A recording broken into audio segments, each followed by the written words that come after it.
Hallihallo bei Umivo.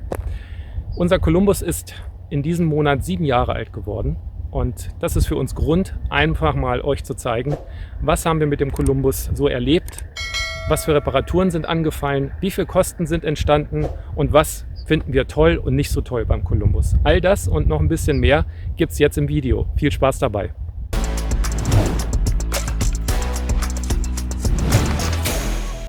Der 6 Meter lange Kolumbus ist heute schon ein Klassiker. Als wir ihn auf dem Caravansalon 2013 erblickten, war die Entscheidung zum Kauf recht schnell getroffen. Schon alleine die äußere Van-Optik, die leider nur ein paar Jahre angeboten wurde, hat uns sofort angesprochen.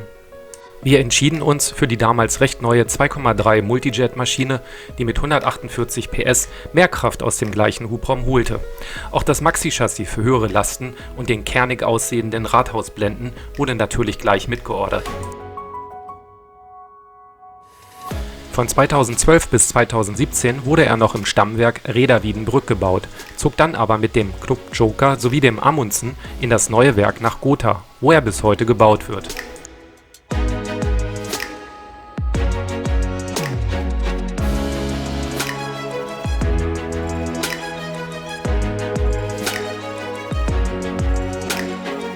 Wir hatten uns für 2 große Remis-Dachhauben entschieden, die viel Licht und Belüftung von oben in das Fahrzeug hereinlassen. Bisher hat sich die Entscheidung gegen eine Solaranlage auf dem Dach bewährt, da uns durch einen Ladebooster sowie 2 großen Lithium-Ionen-Batterien immer genügend Strom zur Verfügung steht. 2 Außenantennen für WLAN und mobilem Internet gewähren uns im Telekom-Netz einen nahezu 100%igen Empfang auf unseren Reisen. Deutlich mehr Fahrkomfort brachte die in 2020 eingebaute Goldschmidt-Zusatzluftfederung. Nun können wir individuell nach Beladungssituation und Fahrbahnbeschaffenheit die Federung auf der Hinterachse justieren. Auch der Austausch der Gasdruckstoßdämpfer in ölgedämpfte brachte noch mehr Ruhe im hinteren Bereich des Fahrzeugs.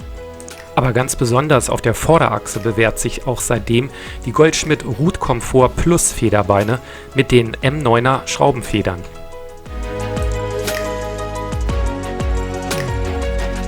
Zu den weiteren äußeren Installationen zählt dieser zusätzliche seitliche Ablasshahn, der uns auch bei vielen Entsorgungsanlagen ohne Bodeneinlass den Grauwassertank einfacher, schneller und komfortabler entleeren lässt. Auf die gleich nach dem Kauf nachgerüstete integrierte Rückfahrkamera in der dritten Bremsleuchte möchten wir auch nie wieder verzichten. Das rückwärtige Rangieren, selbst im Dunkeln, ist damit deutlich sicherer und einfacher geworden. Schauen wir uns doch jetzt den Innenbereich an und machen, wie man heutzutage so schön sagt, eine Roomtour. Helle, zumeist weiße Oberflächen und Lichtbänder und Spots unter den Oberschränken bringen viel Licht und Luftigkeit in diesen Wagen. Der Kolumbus zeichnet sich auf den 6 Metern durch einen klassischen Grundriss aus. Mit einem Querbett im Heck sowie einem Festbad bietet er für uns eine praktische Anordnung, in der auch 2 Personen mit Hund noch relativ gut auf begrenztem Raum wohnen können. Das Bett misst gut 1,40 Meter in der Breite und ist mit einem Froli-Tellersystem ausgestattet. Da uns die Matratze etwas zu hart war, haben wir für uns von Ikea noch eine Topper-Matratze aufgelegt, die uns in dieser Kombination nun einen besseren Schlafkomfort bietet. Die Oberschränke sind sehr geräumig und haben auch nach nur 7 Jahren Nutzung keinerlei Verschleißerscheinungen gezeigt. Auch die Schubladen und Verschlüsse sind trotz voller Beladung auf unseren Reisen nie herausgefallen. In der Stirnseite vom Küchenblock befindet sich die herausziehbare und beleuchtete Kühlbox mit 40 Liter Fassungsvermögen. Ab und zu soll der Temperatursensor Probleme machen, was bei uns bisher noch nicht vorkam. Die Küchenarbeitsfläche war noch bis 2016 aus gehärtetem Glas, welches Ähnlichkeit mit unserer äußeren Van-Optik aufweist. Dieses ist dennoch gegen Kratzer empfindlich, worauf wir es mit eigens zugeschnittenen und rutschfesten Filzabdeckungen schützen. Die Lichtbänder haben wir nachträglich noch mit fernbedienbaren Dimmern versehen. Ein Hingucker ist auch das von innen beleuchtete Wandelement zum Bad. Vorne wird er mit den drehbaren Sitzen und der bequemen und gut geformten sowie klappbaren Sitzbank schnell ein Ess- und Aufenthaltsbereich. Der Tisch lässt sich auch außen am Küchenblock einhängen und sogar etwas in der Höhe justieren. Wir haben uns für die klappbare Sitzbank mit dem Stauschrank entschieden. Hier erweist sich der Kolumbus als echtes Stauwunder. Viele Dinge kann man hier problemlos und unsichtbar unterbringen. Eines der Hauptgründe, damals zum Kolumbus zu wechseln, war das besondere Heizungssystem. Eine Dieselheizung beheizt einen Kühlwasserkreislauf, die Konvektoren sowie der Fußboden werden dadurch angenehm und wohlig warm. Hier hatten wir seitdem nie wieder kalte Füße. Das feste Bad betritt man durch eine Drehtür, die wir ab Werk auf beiden Seiten mit Spiegelflächen versehen ließen. So wirkt der Columbus noch größer. Das Bad ist durch das Material spritzwasserfest und kann noch mittels eines zweiseitigen Duschvorhangs zur Tür hin eingeklipst werden. Die Dachhaube lässt genügend Licht und Durchlüftung zu. Der Spiegelschrank nimmt viele Utensilien auf. Das Thetford-WC ist mit unserer selbst konstruierten 1-Euro-Trenntoilette sowie dem Tusch-Porzellaneinsatz ausgestattet. Die Fahrerhaustüren werden bei uns mittels der HeoSafe-Verriegelung gesichert. Zum Verhindern von Replay-Attacken haben wir uns eine Vipro 3 SafeLock-Alarmanlage von Titronic einbauen lassen. Generell legen wir aber vor jedem längeren Verlassen des Fahrzeugs eine Lenkradkralle an. Die Fiat Conformatic, ein automatisiertes Sechsganggetriebe, möchten wir nicht mehr missen. Sie nimmt nahezu in jeder Situation recht gut die Schaltarbeiten dem Fahrer ab. Wir lassen dabei die Funktion Ab bei Steigung und Gefällen immer aktiviert, da dann die Schaltpausen kürzer ausfallen. Um den Sound zu den werkseitig verbauten Lautsprechern etwas aufzupeppen, haben wir uns den speziell für unseren Ducato entwickelten Subwoofer von Karatec angeschafft. Kommen wir jetzt mal zu den Kosten. Welche Reparaturen sind in den letzten 7 Jahren angefallen? Gleich im ersten Herbst wollte der Fußboden nicht mehr warm werden. Der Grund: Ablagerungen in den Leitungen des Fußbodenkreislaufs verursachten eine Verstopfung, die mittels Durchspülen aufgelöst wurde. Ein undichter Wasserhahn am Waschbecken im Bad musste im Rahmen der Gewährleistung ausgetauscht werden. Genau 2 Jahre später blieb der Fußboden leider schon wieder kalt, sodass das gesamte System nun komplett entleert, gespült und wieder befüllt werden musste. Auch der Ventilator des Heizkonvektors zwischen Sitzbank und Bad war defekt und wurde getauscht. Zuletzt hatte sich ein Teil der Bettverriegelung gelöst und musste instand gesetzt werden. Ach ja, die Badezimmerarmatur tropfte schon wieder und musste zum 2. Mal getauscht werden. In 2017 und 2018 gab es keinerlei Reparaturen. Dafür fanden in 2019 ein paar Ereignisse statt. Die Mischbatterie zur Außendusche war undicht aufgrund eines selbstverschuldeten Frostschadens. Hier muss noch Wasser an der Zuleitung gestanden haben. Der Austausch erfolgte in Eigenleistung. Nach 4,5 Jahren Betrieb wurde das Bild der nachgerüsteten Rückfahrkamera immer verschwommener. Der Austausch erfolgte in Eigenleistung. Bei rund 65.000 Kilometern meldete unser Ducato: Vorglühkerzen kontrollieren lassen. Das Ergebnis: 3 der 4 Kerzen ließen sich von der Fiat-Werkstatt nur ausbauen. Davon war eine defekt und führte zu dieser Meldung. Die 4. Kerze war so festgerostet, dass der Fiat Professional-Händler das Risiko nicht übernahm, falls beim Ausbohren Material in den Zylinder fällt und der gesamte Motor geöffnet werden muss. Unsere Entscheidung: Wir lassen es erstmal darauf ankommen und belassen die 4. Kerze festgerostet im Zylinder. Es gibt dazu einige Fachwerkstätten, die mit Spezialwerkzeug das Risiko beim Ausbohren minimieren. Das Jahr 2020 wurde dann doch deutlich teurer.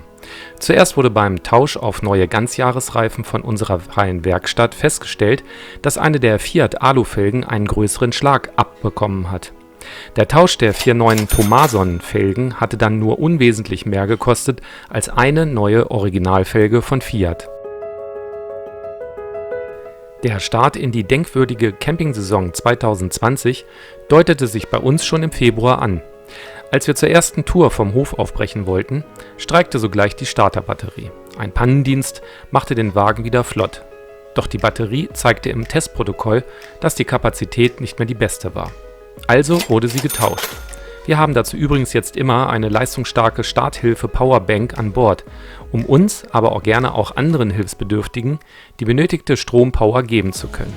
Diese Powerbank kann natürlich auch für andere Stromverbraucher mit USB-Anschluss verwendet werden. Die Acryldachhaube im Bad, ein 40 x 40 cm Vario Top 2, war an einer Befestigungsöse gerissen und musste getauscht werden. Auch der Aufsteller war kurz vor der Befestigung gebrochen und wurde geklebt. Ein neuer Aufsteller wartet bereits in unserem Omivo-Ersatzteillager. Als wir im April unseren Ducato eine Hohlraumversiegelung spendierten, ließ sich das Reserverad unter dem Heckboden nicht mehr herablassen. Der Grund: Die Hebe- und Senkvorrichtung hatte sich festgerostet und musste getauscht werden. Unsere Frischwasseranzeige weigerte sich plötzlich weniger als 75% anzuzeigen, obwohl der Tank schon deutlich leerer war. Somit hatte der Füllstandsgeber das Zeitliche gesegnet und wollte ersetzt werden. Nach einigen Wintern im kuschelwarmen Columbus war es in diesem Herbst genau zu Halloween soweit. Die Heizung streikte und wollte morgens nicht mehr starten. Das Problem war durch uns schnell gefunden. Eine Schlauchtülle hatte einen Miniriss und entleerte bereits schon seit langem immer etwas das Kreislaufsystem, was wir mit eifrigen Nachfüllen entgegensetzten. Jetzt war aber der Verlust so hoch, dass die Dieselheizung nicht an den benötigten Füllstand die Heizwärme abgeben konnte und wieder ausschaltete. Das ganze Video dazu findet ihr auf unserem Kanal. Bei der Frühjahrsdurchsicht fiel wieder eine der Dachhauben negativ auf. Diesmal ging es um die 60 x 90 cm große über der Dinette. Auch hier war eine der beiden Befestigungsösen eingerissen und wird in Kürze von uns in Eigenleistung getauscht. Die Ursache dafür könnte sein, dass die Gummidichtung bei Extremtemperaturen mit dem Acrylglas eine stark klebende Verbindung eingehen kann. Dreht man dann die Kurbel, ohne vorher die Dachhaube beim Anheben zu unterstützen, kann durch zu viel Druck auf die Dachösen dies zu Rissen führen. Eine regelmäßige Pflege der Gummidichtung verhindert dies eventuell.